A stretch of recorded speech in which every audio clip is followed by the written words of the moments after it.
Good morning class. आज हम लोग अपनी हिंदी व्याकरण का अगला चैप्टर पढ़ेंगे। अभी तक हमने फर्स्ट सेकंड थर्ड 3 चैप्टर पढ़ा है। आज हम अपना अगला चैप्टर पढ़ेंगे जो हमें लिंग के बारे में पढ़ना है। लिंग का अर्थ होता है जेंडर। तो लिंग किसे कहते हैं इसके बारे में हम पढ़ते हैं। देखिए, आया आया आया आया, आहा खिलौने वाला आया, ले लो मुन्नी ले लो लाला, चला न जाए खिलौने वाला। इससे क्या मतलब है कि देखिए, आया आया आया आया, आहा खिलौने वाला आया, ले लो मुन्नी ले लो लाला, चला न जाए खिलौने वाला। अब देखिए, इसमें और इसमें क्या फ़र्क है। गाय मोरनी नाचे मोर, चिड़ा चिड़िया करते हैं शोर, हाथी हथनी घोड़ा घोड़ी घोड़ा, हंस हंसनी का भी जोड़ा। जो ये सर्किल में किए हैं हम, ये क्या है? ये लिंग के भेद हैं, स्त्रीलिंग और पुल्लिंग। ठीक है, तो देखते हैं हम कि लिंग किसे कहते हैं। ऊपर रंगीन शब्द पुरुष या स्त्री जाति के बारे में बताते हैं। पुरुष या स्त्री जाति के बारे में बताने वाले शब्द लिंग कहलाते हैं। ठीक है, हिंदी भाषा में लिंग 2 प्रकार के होते हैं, पुल्लिंग और स्त्रीलिंग। जो शब्द पुरुष जाति का बोध कराते हैं पुल्लिंग कहलाते हैं, जैसे लड़का, पिता, शेर, माली, कुत्ता आदि। जो शब्द स्त्री जाति का बोध कराते हैं वो स्त्रीलिंग कहलाते हैं। हम फिर से देखेंगे यही बात, स्त्रीलिंग और पुल्लिंग में क्या फ़र्क होता है। पुल्लिंग और स्त्रीलिंग में क्या फ़र्क होता है ये इसमें बताया गया। देखिए, गाय मोरनी नाचे मोर, चिड़ा चिड़िया करते हैं शोर। मोरनी क्या है? मोरनी स्त्रीलिंग है, मोर पुल्लिंग है। चिड़ा पुल्लिंग है, चिड़िया स्त्रीलिंग है। हाथी पुल्लिंग है, हथनी स्त्रीलिंग है। घोड़ी स्त्रीलिंग है और घोड़ा पुल्लिंग है। हंस पुल्लिंग है और हंसनी स्त्रीलिंग है। ठीक है, तो स्त्रीलिंग और पुल्लिंग में अंतर यही होता है कि जो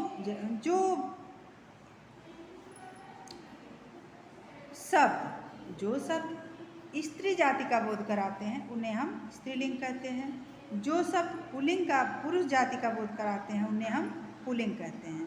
तो स्त्रीलिंग और पुल्लिंग में क्या है कि पुरुष माने क्या होता है? कोई भी लड़का, पिता, माली, शेर, ये क्या है? ये सब पुल्लिंग है। ये सारे पुल्लिंग हैं, ये पुरुष हैं तो ये पुल्लिंग है।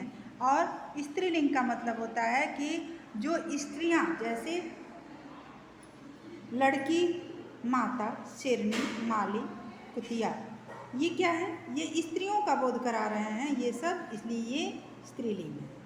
फिर समझिए कि अब हम एक बात आप लोगों को ऐसे बता दे रहे हैं कि जो शब्द स्त्री जाति का बोध कराते हैं, मतलब स्त्री माने क्या? लेडीज। आप लोग जानते हैं ना कि जो लोग स्त्रियां, औरतें या लड़की है, बकरी है, वो सब क्या है? स्त्री जाति का बोध करा रहे हैं तो हम उसे स्त्रीलिंग कहेंगे। और जो पुल्लिंग, मतलब पुल्लिंग माने क्या? पापा आपके हो गए, भाई आपके हो गए, बाबा हो गए, तो ये लोग क्या हैं? ये लोग पुरुष हैं ना, तो इन्हें हम पुल्लिंग के अंतर्गत पढ़ेंगे। ठीक है, देखिए, अब ये हमने पढ़ा, फिर एक बार फिर से पढ़ते हैं कि पुरुष या स्त्री जाति के बारे में बताने वाले शब्द लिंग कहलाते हैं। पुरुष या स्त्री जाति के बारे में बताने वाले शब्द लिंग कहलाते हैं। हिंदी भाषा में लिंग 2 प्रकार के होते हैं, हमने बताया आपको, पुल्लिंग और स्त्रीलिंग। जो शब्द पुरुष जाति का बोध कराते हैं उन्हें पुल्लिंग कहते हैं, जो जैसे लड़का, पिता, शेर, माली, कुत्ता आदि। जो शब्द स्त्री जाति का बोध कराते हैं उन्हें स्त्रीलिंग कहते हैं, जैसे लड़की, माता, शेरनी, मालिन, कुतिया आदि। ठीक है, अब देखिए, याद रखने वाली बात में हम आते हैं कि लिंग की पहचान वाक्य के क्रिया शब्दों से भी होती है। देखिए, ध्यान से देखिए कि लिंग की पहचान वाक्य के क्रिया शब्दों से होती है। क्रिया माने क्या होता है? जो कुछ हम करते हैं। ठीक है, जैसे दरवाज़ा खुला है, तो दरवाज़ा क्या है? खुला है, ये पुल्लिंग है। दरवाज़ा क्या है? पुल्लिंग है, क्योंकि इसके क्रिया के द्वारा, खुलना क्या है? क्रिया, तो इसके क्रिया के द्वारा हमें पता चला है कि दरवाज़ा खुला है, मतलब दरवाज़ा पुल्लिंग है। और खिड़की खुली है, तो खिड़की क्या है? स्त्रीलिंग है, क्योंकि इसका जो क्रिया है वो स्त्रीलिंग का बोध करा रहा है, तो ये खिड़की क्या हो गई? पुल्लिंग हो गई। समझ में आया कि लिंग की पहचान वाक्य के क्रिया शब्दों से भी होती है। देखिए, जैसे दरवाज़ा खुला है, तो दरवाज़ा खुला है, तो दरवाजे को हम कैसे पता लगाएंगे कि वो पुल्लिंग है कि स्त्रीलिंग है? क्योंकि उसकी क्रिया है खुलना, तो खुला लिखा है कि दरवाज़ा खुला है, तो इसलिए दरवाज़ा पुल्लिंग है। और खिड़की क्या है? तो खिड़की को हम कैसे पता करेंगे कि ये स्त्रीलिंग है कि पुल्लिंग है? क्योंकि इसका जो क्रिया है खुलना, वो खुली लिखा है, तो खिड़की इसलिए स्त्रीलिंग हो गई। समझ में आया? मेरा, मेरी, किसका, किसकी जोड़कर भी लिंग की पहचान बनती है। जैसे मेरा बल्ला, मेरा बल्ला माने क्या? मेरा है, तो बल्ला है, मेरा है, तो ये क्या आ गया? पुल्लिंग हो गया। मेरी पुस्तक, पुस्तक क्या है? पुस्तक स्त्रीलिंग है और बल्ला पुल्लिंग है, तो इसे हम कैसे पता करेंगे कि जब मेरा लिखे हैं तो ये बल्ला पुल्लिंग हो गया है, और पुस्तक में जब मेरी लिखे हैं तो हमें पता चल गया है कि पुस्तक स्त्रीलिंग है। किसका? कमरा, किसकी? बहन। किसका? अब कमरा क्या है? पुल्लिंग है, तो कमरा पुल्लिंग है, तो कमरा को हम कैसे पता करेंगे? जब किसका लिखा गया है तो ये कमरा पुल्लिंग है। और किसकी? बहन। बहन क्या है? स्त्रीलिंग है कि पुल्लिंग है? इसकी पहचान करने के लिए हम उसके कर्म पे देखेंगे कि किसकी, तो किसकी? बहन यानी स्त्रीलिंग। ठीक है। नदी, बोली, भाषा, लिपि के नाम स्त्रीलिंग होते हैं। नदी, बोली, भाषा, लिपि के नाम स्त्रीलिंग होते हैं। पहाड़, देश, ग्रह, महीने, दिन, वृक्षों के नाम पुल्लिंग होते हैं। पहाड़, देश, ग्रह, महीने, दिन, वृक्षों के नाम पुल्लिंग होते हैं। ठीक है। अब हम आगे बढ़ते हैं। देखिए, नीचे नीचे दिए गए स्त्रीलिंग और पुल्लिंग शब्दों को पढ़ो और याद करो। अब इसे आप लोगों को याद करना है। देखिए, ये पुल्लिंग है, ये स्त्रीलिंग है। पिता का स्त्रीलिंग क्या होगा? माता। भाई का? बहन। बेटा का? बेटी। दादा का? दादी। नाना का? नानी। भाई का? भाभी। देवर का? देवरानी। सेठ का? सेठानी। विद्वान का? विदुषी। श्रीमान का? श्रीमती। लुहार का? लुहारिन। शिक्षक का? शिक्षिका। शिष्य का? शिष्या। महोदय का? महोदया। आचार्य का? आचार्य। ठीक है। कवि का? कवित्री। सिंह का? सिंहनी। बाघ का? बाघिन। हाथी का? हथिनी। बैल का? गाय। बालक का? बालिका। भतीजा का? भतीजी। मौसा का? मौसी। फूफा का? फूफी। चाचा का? चाची। मामा का? मामी। भांजा का? भांजी। वर का? वधू। विदुर का? विधवा। सम्राट का? सम्राज्ञी। धोबी का? धोबिन। माली का? मालिन। सुनार का? सुनारिन। ग्वाला का? ग्वालिन। गायक का? गायिका। पंडित का? पंडिताइन। चूहा का? चूहिया। हंस का? हंसनी। बिल्ला का? बिल्ली। कुत्ता का? कुतिया। ऊँट का? उठनी। कहार का? कहारिन। पुजारी का? पुजारिन। सरदार का? सरदारनी। जाट का? जाटनी। तो ये हो गया आपका पुल्लिंग, स्त्रीलिंग, पुल्लिंग, स्त्रीलिंग, पुल्लिंग और स्त्रीलिंग। ठीक है।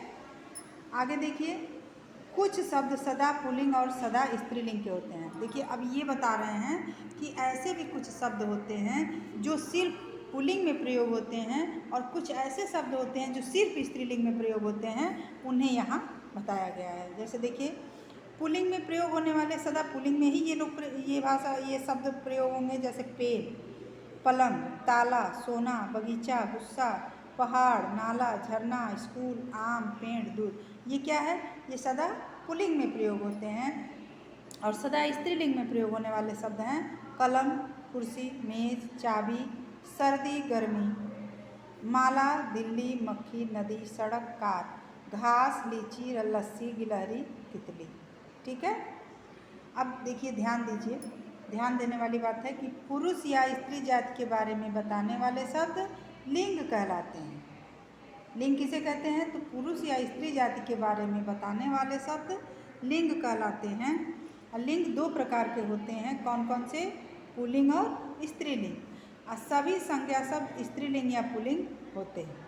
क्रिया के प्रयोग के आधार पर स्त्रीलिंग या पुल्लिंग की पहचान होती है। अभी हमने बताया क्रिया के जैसे दरवाज़ा खुला है, ये क्रिया के द्वारा जो ये कह रहे हैं कि क्रिया के प्रयोग के आधार पर स्त्रीलिंग या पुल्लिंग की पहचान होती है। ठीक है, तो यही बात अभी हमने आपको समझाया कि जैसे दरवाज़ा खुला है, दरवाज़ा क्या है? पुल्लिंग। इसकी पहचान कैसे करेंगे?